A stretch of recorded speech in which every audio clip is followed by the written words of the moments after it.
Have you had something happen to you as a mum and it occupies your thoughts and your mind for days or sometimes even weeks? It's usually because our inner voice has gone to town on a party bus and is honking the horn to, "I will survive." I'm going to share with you 3 tips today to tame that voice and switch Gloria Gaynor's "I will survive" to Pharrell Williams' "I'm happy."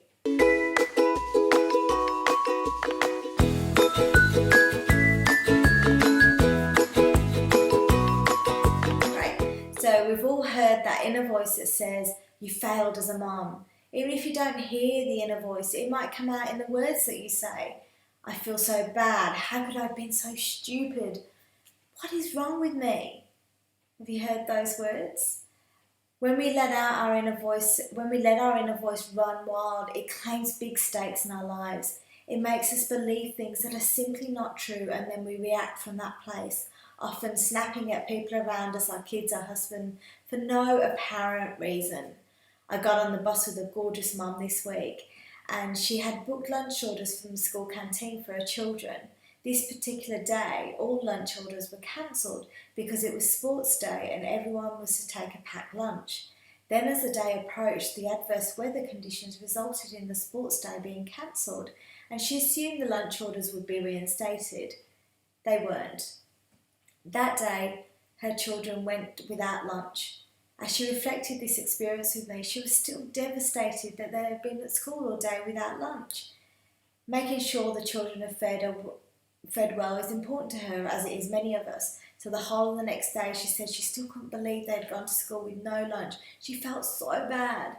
She lost focus at work. She kept repeating what had happened to her husband. It was consuming her. It took her husband to snap and say, "There are starving kids in Africa, you know, and you're worried about the kids going without food for one day," to allow her to gain perspective and snap out of it. So how do we tame the inner voice and snap out of these situations ourselves without waiting for someone to get annoyed and tell us? Step 1, now that you know what you are looking for, become aware of the words that you say. "I feel so bad. How could I have been so stupid?" Step 2, ask yourself a couple of questions. What's the real go here? Jot down the facts of the situation, e.g. I ordered food, it was cancelled, etc. And ask yourself if you could have done anything differently. If yes, identify what it is. For example, in this situation, it may have been that the lovely mum could have double-checked the order or notified the school to let parents know in future. And step 3, say thank you for the experience, I've learned what I need to, and I'm now moving on. That's it.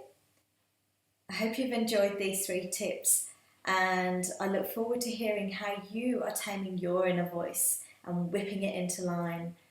As always, love to hear your experiences, so please share them on the blogs in the comments below.